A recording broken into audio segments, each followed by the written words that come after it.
Medical staff immediately rush to the scene and carry Wang Ling away on a stretcher. Sun Rong attempts to follow him, but Tang Jing stands in her way. In his infuriatingly cocky voice, he introduces himself 在下现任59门学员会会长 and attempts to flirt with her. But the girl is obviously not interested and is about to give him a knuckle sandwich. His henchmen rush to his rescue while Tang Jing turns towards the unconscious body of Wang Ling and recognizes that Sun Rong has a soft spot for him. With an evil smile, he gestures in our MC's direction, and the stretcher is suddenly ablaze with a purple fire. No, God! The medical staff drop Wang Ling onto the floor, and Faction 59's class teacher has to intervene and bind the boy like a mummy so that he could be taken inside for medical aid. Our girl Sun Rong has had enough, and revealing her sword, she is intent on decapitating that mother Tang Jing's. Fortunately, her teacher Wang Kang intervenes just in time, or things would have gotten messy literally. The students are then led into the school, where they would be given a tour of the gym where their sword competition would be held. As he is going inside, Tang Jing looks to the roof, where he spots He Bufeng with a purple flame still burning in his hand. Turns out that it was him behind the attack, which makes this competition all the more interesting. Meanwhile, back at the infirmary, the doctors are shocked when they unwrap the bandages and find nothing inside. Wang Ling had used an enchantment to escape, but the amulet at the back of his neck is still unstable, and with every spell, it would continue to grow weaker. Once broken, our protagonist's complete power would be unleashed on the world, reducing it to nothing but a crushed-up Dorito. Wang Ling calls his father about the amulet, and the man drops everything he is doing. Bro was literally about to watch some crazy-ass pushes to his son's rescue. Back outside, Faction 59's teacher is explaining the rules of the sword competition to the participants. The entire gym would be their battleground, with altars set up at different locations. The aim of the competition would be for each team to occupy an altar by pushing their sword into it, and the team with the most number of altars occupied would then achieve victory. The teacher does not let go of any opportunity to insult Faction 60, as she keeps pointing out how big their gym is in comparison to theirs, and how their school had been under attack not that long ago. It is clear that the rivalry between these two institutes goes much deeper than just at a junior level. Since Wang Ling is supposedly injured for the competition, Faction 60 only has 4 participants, which is not enough to compete. When Chen Ko points out that Faction 59 also has the same number of participants, He Bufeng makes a bomb-ass entrance, appearing out from the river through an enormous wave. There is not a single drop on him, as he teleports right behind Sun Rong and presents a flower to her and begins flirting. Clearly, this bastard has no moral sense, as he straight up offers to join Faction 59 if the girl accepts his proposal. This is what no bitch to man. Bro is down bad astronomically. Chen Ko rushes to her defense, but He Bufeng is way stronger and hands him his ass on a plate. The fighter uses a form of negative energy which annihilates anything that comes in contact with it, which is what he does to Chen Ko's arm. Fortunately, Wang Ling shows up just in time and manages to reform it. Our hero then ignores He Bufeng and walks to Sun Rong's side. Before another fight could erupt, everyone is ushered inside, where Wang Ling separates himself from the group. He accidentally comes across a fight between He Bufeng and the leader of the Shadow Clan, who has managed to sneak into the school. She has beaten the guy to a pulp, and as she is tying him up, she catches sight of our protagonist from the corner of her eye. The leader of the Shadow Clan manages to bind Wang Ling as well, and together with He Bufeng, she carries them to the roof of the school. Her assistant shows up here, an elderly gentleman with glowing red eyes, who assures her that neither of the boys have the skills to break her immortal ropes. Poor geezer doesn't know that he is up against a god-level threat in our protagonist. He leads away He Bufeng, while the leader of the Shadow Clan, Zhang Liang, proceeds to stomp her foot on Wang Ling, who is not moving at all. Little does she know that she is dealing with a literal time bomb, as with every kick. The seal on his amulet is growing weaker. It finally breaks, and the wind suddenly starts blowing faster, and lightning begins striking in the sky. She is about to get fucked up. Fortunately, the little boy that has inhabited Wang Ling's sword manages to wake him up so that he could control his ability once again. Little does Zhang Liang know how close she was to meeting her creator as she pushes her captive's head to the ground. Her assistant has shaved the top part of He Bufeng's head, and she uses his locks of hair to shapeshift into his appearance. Zhang Liang now sets her plan into motion and rushes into a classroom where the staff and students of both factions are arguing about the competition and announces that Wang Ling has been kidnapped. Panic ensues as they realize that the Shadow Clan has infiltrated this institute as well, and this could only mean danger for Sun Rong. Her guards attempt to lead her away to a safe area, but she knocks them unconscious and unsheathing her sword. She announces that she would not rest until she has managed to rescue Wang Ling. Chen Kao and Guo Hao join her. Meanwhile, back on the rooftop, He Bufeng tries to sweet-talk the old man and get on his good side. Although he appears to be kind enough, he shows a portion of his power by shooting a spell that goes right through the building and destroys every window in the room. Yeah, Gramps is not messing around at all. Someone call the elderly home and cancel his appointment. Sun Rong along with her supporting group manage to track down Wang Ling to the roof, where he has been tied to a cross. They rush to the scene, but the old man is more than a match for them, sending spells after spells in their direction, which knock out the weaker guards easily. He then summons a group of enchanted knights that appear from the sky, and almost everyone thinks that it is game over. However, Sun Rong will not be defeated, and using her swords, she shuts the portal and faces the old man one-on-one. Despite her courage, it appears that she lacks the experience, and just as she is about to be defeated, Wang Ling reverses the timeline and goes back to when Sun Rong had spotted him on the roof. However, this time, instead of him, it is the old man who is tied to the cross. Our MC had once again altered Zhuo Lai's memories to make him think that he had saved the day. Meanwhile, Wang Ling had hidden He Bufeng in a building with the hope that a lack of players would make it impossible for the sword competition to continue. However, to his shock, he catches sight of He Bufeng in the roster of Faction 59. But little does he know that it is actually Zhang Liang in his appearance. He now has no choice but to take part in the competition, and that too without his amulet. Faction 59 prove what cheating bastards they are by hacking the system right before the competition starts, which is why when they are teleported to the battleground, all of them arrive at the exact same location. All except for He Bufeng, who has begun to draw the suspicions of Tang Jing's. He warns his teammates to remain wary of the man, and not to trust him. Faction 59's Yisha Bei's ability of tracking individuals through their spiritual power comes in clutch during the competition, as she is able to point out the different locations where each of the participants of Faction 60 have landed. The weakest member of the group volunteers to take down Wang Ling, who is assumed to hold the least spiritual energy. Since He Bufeng landed right next to Froggy 2, he is given responsibility of dealing with the dog, while Yisha Bei is set to go against Chen Kao. The always horny Tang Jings calls dibs on fighting Sun Rong. The first altar is taken control of by Faction 59, which is why Chen Kao tries to hurry and set his sword into the altar nearest to him. However, he is stopped by the appearance of Yisha Bei, whose abilities are not limited to only analysis. Before Chen Kao can make a single move, she has already woven a web around the man which has managed to take control of his nervous system, and he suddenly starts punching himself. Similar to a lunatic in a bar, Chen Kao appears to have lost his mind and is smashing his head on the ground, much to the shock of the spectating audience.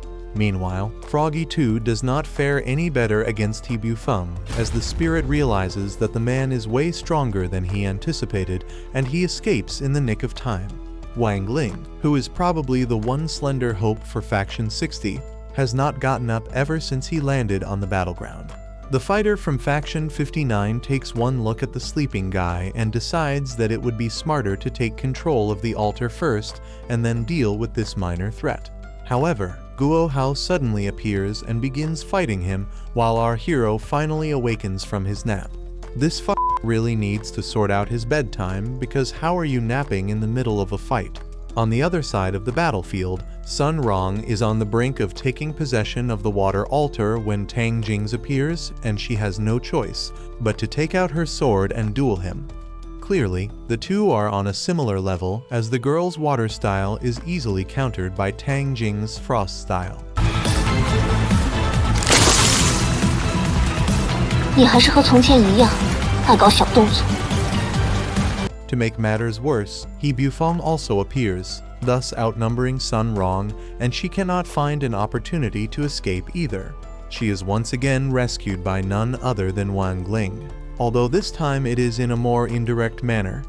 Strong winds from his spiritual energy catch the two fighters from Faction 59 off guard, giving Sun Rong just enough time to get away. From her earpiece, she finds out that Wang Ling and Froggy 2 have joined together to create a strange new being. What? While Wang Ling is on the ground acting like a sissy, Guo Hao is the one who has taken the situation under control and is battling the member of Faction 59. His ability of being able to conjure a large wooden shape of whatever word he says allows him to throw those at his opponent, which keeps him busy. However, Guo Hao has a limited vocabulary, and the member of Faction 59 is showing no signs of tiring out, so the boy has no choice but to start insulting Wang Ling as well in an attempt to come up with new words to throw at his rival. Our boy, Wang Ling, is catching strays for no reason whatsoever. Please give the man a break. For once, our MC does not have his signature poker face. It is clear that being called useless and selfish and irresponsible is pissing him off and basically his amulet as well. The negative energy begins to break out from the back of his neck and would have caused a worldwide catastrophe if not for the intervention of Froggy 2, who suddenly appears and clamps his jaws around the area and absorbs the energy. Wang Ling takes advantage of this opportunity to merge with the spirit, and this finally allows the boy to use his spiritual force at will. With a simple touch of his finger, the sword of the member of Faction 59 is reduced to dust, and with a slight shove, the guy is sent flying into the sky. He and Guo Hao then seize Faction 60's very first altar, which finally allows them to gain an advantage on the scoreboard. Tang Jing's, who had assumed that this competition would be a piece of cake, can barely believe his eyes that Faction 60 is making a comeback into the competition, although they still have control of 4 altars in comparison to the other factions' one. It is only a matter of time before Wang Ling shows up to beat their asses and claim the other altars as well. However, Tang Jing's is a master tactician, and he deduces that if each of his team members keeps switching altars, Wang Ling would only be able to take control of a single one at a time. Although their victory would be much slower, Faction 59 would still come out on top at the end. Meanwhile, our MC has now moved on to the next altar where he finds an unconscious Chen Ko. After waking him up, the two take possession of this area as well, which leaves them with only one less altar than their opponents. Their victory is short-lived, though, as Wang Ling notices that Faction 59 has once again gained control of the altar they vacated, and they are now closer to winning than ever. For the very first time, we see a fire of determination in our protagonist's eyes as he begins to power up with the intention of defeating his opponents with super speed. This plan seems rather far-fetched when you think about how it is a team game, which is why it is fortunate that Sun Rong calls out to him through their headset just in time. Like the girl boss she is, she has finally come up with a plan. She places trust in her teammates' abilities, particularly Chen Ko, who she positions at the altar currently in their possession with instructions to take down anyone from the Faction 59. Meanwhile, she would accompany Guo Hao to the fire altar, where one of their weaker opponents has been set up to protect the area. Guo Hao manages to distract him while Sun Rong sneaks into the cave and is about to place her sword into the altar when the guy suddenly notices what is going on and rushes in to intervene. He is being screamed at through his earpiece by Tang Jing's with threats of what would happen if he loses the altar. Not a very pleasant experience, I can imagine. The rivalry between Sun Rong and Tang Jing's goes beyond just their respective factions. Their families have been competing against each other for years, and both of them were pulled into this mindless squabble at a young age. Due to their superior intellect, They were always pitted against each other, and this competition continued all the way to the present age. Which is why the girl is shocked when Tang Jing shows up to the fire altar to support his team member against her. She was about to place her sword into the altar when Guo Hao's attack accidentally strikes her and she falls to the ground. She then gestures to her teammate to take a step back and challenges Tang Jing's to a fight, which the overconfident boy is happy to accept. She recalls the time during their childhood when he made her cry because of a problem she could not solve and how he had insulted her. Using her fury as a weapon, she launches himself into the duel. Meanwhile, He Bufeng has traveled to the metal altar, which is under the protection of Chen Kao. He Bufeng is unable to show his true abilities as it would reveal his true identity of Zhang Liang. But he soon realizes that the leaves are made of metal, so he could use that to his advantage. Despite Chen Kao's superior physique, he stands no chance against He Bufeng's ability and falls to the ground in defeat. 我不想输，更不想。 As the tears roll down his eyes, he realizes that he has let down his entire team, and this would guarantee Faction 59's victory.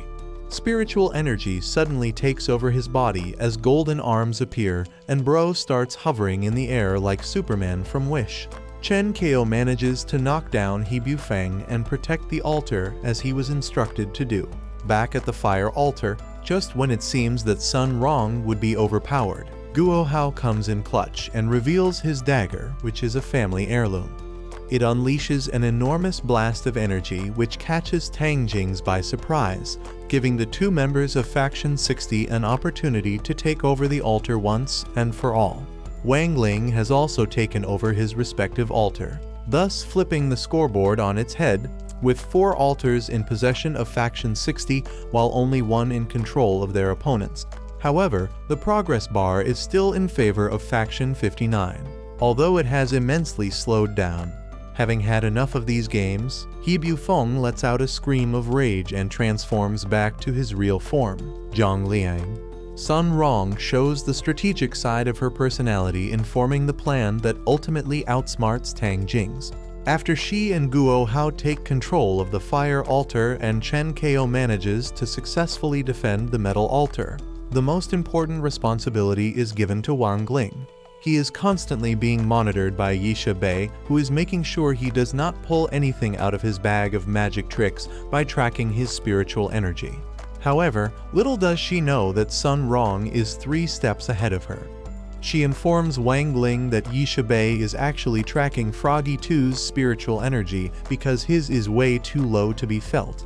So if he is able to separate from Froggy 2, who would then take on a human form, he would easily be able to escape detection and take possession of the nearby altar. Her plan works like a charm as our MC does as he is told and suddenly finds himself right next to the only remaining altar that is still in Faction 59's control. For the very first time in his life, Wang Ling is beginning to feel some forms of emotion. His heart is beating with excitement and anticipation, and he cannot help but think of how happy his teammates would feel due to their victory. The seal on his neck had always dimmed his emotions, which is why this new feeling is alien to him. He begins to feel overwhelmed and is about to let go of the sword in the altar when suddenly Sun Rong shows up and clasps his hands. In an instant, all his anxiety washes away and our MC calms down, and together they take possession of the final altar, thus guaranteeing their victory. However, his joy is short-lived as Zhang Liang appears and with a single move, knocks the spirit right out of the girl, who then falls to the ground lifeless. Hell no. This is about to get so f***ed up. Wang Ling is filled with rage as his amulet burns up and he launches himself at the woman. Froggy 2 attempts to stop time and handle the situation, but to no avail as the boy's power coupled up with his wrath make him an unstoppable force. His eyes glowing red, he throws Zhang Liang around like a rag doll, smashing her into the ground as if she weighs nothing. Just as he is about to deliver the killer blow, he stops and recalls how kind Sun Rong had been to him and how she had been like a ray of sunshine in his life. He leaves the woman and goes to check up on Sun Rong. Froggy too informs him that there is no way to save the girl, and once he ends his time stop spell, she would be gone. However, our MC is adamant that he would be willing to restart the universe, if only just for her. Talk about true love. Despite Wang Ling's insane ability, he is still unable to restart the universe in a way which would include Sun Rong. Looking towards Froggy too, he recalls how the spirit has the ability to control time, so he merges together with him and goes back to the past. He relives his first day of school all over again, except this time, instead of Sun Rong appearing to save him from the bullies, Chen Kao and Guo Hao show up. He resumes life once again. All of his old experiences with Sun Rong are replaced by moments with Chen Kao and Guo Hao, and even though he can still see flashes of the girl for brief intervals, our MC has accepted that there would be no romantic happy ending for him. 简单来说，就是世界毁灭了。没错，因为时间停止。 Meanwhile, in the underworld, the ruler of the place is shocked to see Sun Rong included in the list of the deceased. Apparently, she is well known in this realm too, since her ancestors hold quite a lot of influence. Such is the ruler's fear that she immediately sends Sun Rong back to the living before someone from her bloodline finds out that she has died. A bit of a crazy concept, but I guess we move. Back in reality, Wang Ling's sword boy is surprised when he finds out that Sun Rong has been brought back from the dead. Together with the girl, they summon Wang Ling back from the world he has created. He is beyond happy to see that his one true love is alive again and refuses to leave her side no matter what. There remains the slight issue of the entire world ending. But Froggy 2's time-traveling ability comes in clutch once again, and they are able to reverse time back to when the competition was about to end. Wang Ling ends Zhang Liang right as she is about to power up, thus preventing the future series of events. Although Sun Rong has forgotten everything that happened after she died, there is still a romantic spark between the two. Wang Ling takes the amulet from his father and puts it on, finally locking up his crazy powers, even though it is at the expense of his emotions. But hey, you gotta lose something to gain something, am I right? Until next time, my fellow wizards, watch this video on the screen and subscribe for legendary anime plots.